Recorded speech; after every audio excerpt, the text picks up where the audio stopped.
Vous écoutez Europe 1, il est 8h20. L'interview politique d'Europe 1, Jean-Pierre Elkabbach, vous recevez ce matin la commissaire européenne chargée des affaires intérieures, Cecilia Malmström. Cecilia Malmström, merci d'être avec nous en direct du Parlement européen de Strasbourg qui traite en ce moment des problèmes des migrations. Bonjour. Bonjour. Vous avez passé toute la journée d'hier à Lampedusa, devant les 300 cercueils alignés comme ça devant vous dans un hangar de cette île avec les petits cercueils blancs des enfants. Est-ce que vous avez ressenti de la rage, de la colère, de la peur que ça recommence ou de la honte ? Tout ça et beaucoup de peine, beaucoup de souffrance. Bien sûr, être devant tous ces cercueils, je ne sais pas comment vous décrire les sentiments, c'est épouvantable. Ça représente une Europe que nous ne voulons pas voir. Et qu'est-ce que vous ressentez ? Ça ne s'oublie pas. Je pense que ça s'oubliera jamais, ça. Je crois que cette image restera toujours avec moi. Le Premier ministre italien, l'État qui était à vos côtés, a décidé pour les 300 naufragés des funérailles nationales. J'ai envie de vous dire, et après, qu'est-ce qui va se passer ? Les morts, qui les réclame aujourd'hui ? Bien sûr, tous ces morts ont des familles en Érythrée surtout, mais aussi en Somalie. Donc pour les victimes qui ont été identifiées, je crois qu'on va essayer de les renvoyer sur leur terre, bien sûr avec leur famille. Mais beaucoup d'eux, malheureusement, n'ont pas été possible de les identifier. Ils viennent sans papier, ils viennent seuls. Parfois aussi, ils se détruisent les doigts pour pas pouvoir entrer dans les bases d'empreintes. Donc, tout le monde ne pourra pas être renvoyé. Je sais que les autorités italiennes sont occupées à voir comment on peut trouver une solution. C'est-à-dire que ces morts seront-ils rapatriés ou inhumés dans leur pays, l'Érythrée ? Ils en ont le droit ? Ça reste à voir, bien sûr. Ces gens fuient de l'Érythrée, qui n'est certainement pas une démocratie. Absolument, qui est une dictature, l'Érythrée. Ils ont fui le pays, mais il faudrait convaincre cette dictature d'accueillir à nouveau les corps. Les corps, ils doivent être inhumés chez eux. Oui, pour ceux qui ont été identifiés, je sais que les autorités italiennes ils vont faire tout pour rendre cela possible. Cecilia Malmström, les habitants de Lampedusa n'en peuvent plus de subir toute la migration de l'Afrique. Vous avez vu et entendu hier leur souffrance, la souffrance des survivants. Est-ce que l'Italie ou est-ce que l'Europe va leur accorder l'asile ? J'espère que oui, parce que c'est des gens qui ont droit à l'asile. Bien sûr, il faut toujours faire une preuve individuelle, mais les gens qui viennent de l'Érythrée, comme vous avez dit, c'est des gens normalement qui ne peuvent pas être renvoyés et qui ont le droit d'asile. Donc, bien sûr, les gens de Lampedusa sont d'un courage extraordinaire. Il y a beaucoup de gens qui ont travaillé jour et nuit pour essayer de sauver les surviveurs et de faire leur maximum pour leur donner un accueil digne. Mais c'est une toute petite île qui a déjà vu beaucoup de morts et beaucoup d'autres gens qui viennent. C'est plus près d'Afrique que de l'Italie. Oui, et qui craint que ça continue. Est-ce que vous pensez, vous, que les flux migratoires vont continuer ?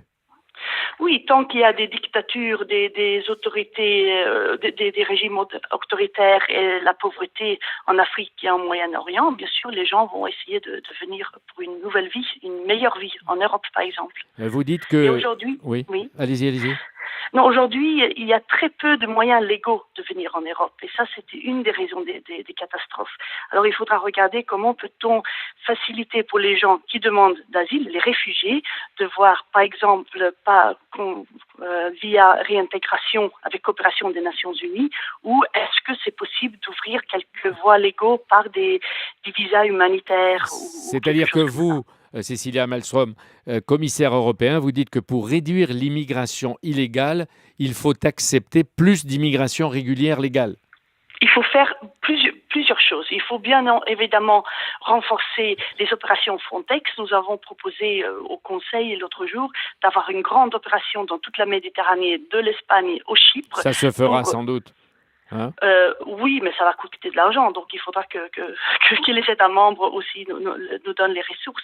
Il faut aussi lutter contre les réseaux criminels qui profitent de la misère des gens, qui les mettent dans des bateaux qui sont dans une condition totalement inacceptable. C'est-à-dire là, il faut lutter contre ces filières de passeurs et de criminels, mais sur place, alors dans les pays d'où ils partent.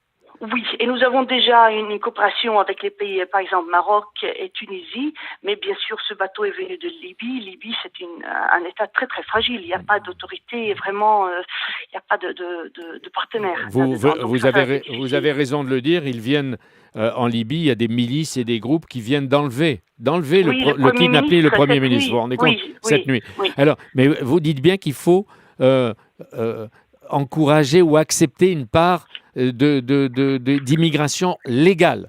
Mais oui, mais est-ce que c'est possible? Il faudra que plusieurs États font plus, parce qu'aujourd'hui, 5 pays de l'Union européenne, dont la France, prennent 70% des réfugiés en Europe. Donc, il y en a 23 qui peuvent faire beaucoup plus. Oui, non, mais il faudrait partager un peu la responsabilité. Oui, mais parmi les 5, ce n'est pas l'Italie. Hein.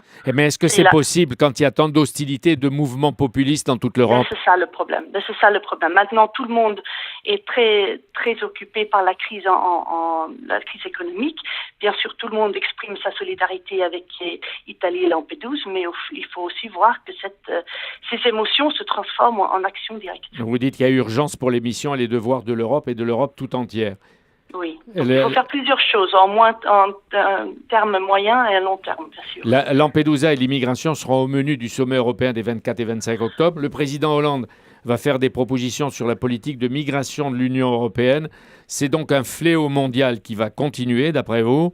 Il angoisse chaque pays et c'est devenu une affaire de toute l'Europe, Oui, tout à fait. Alors, il faut faire beaucoup de choses. Il faut lutter contre les réseaux criminels.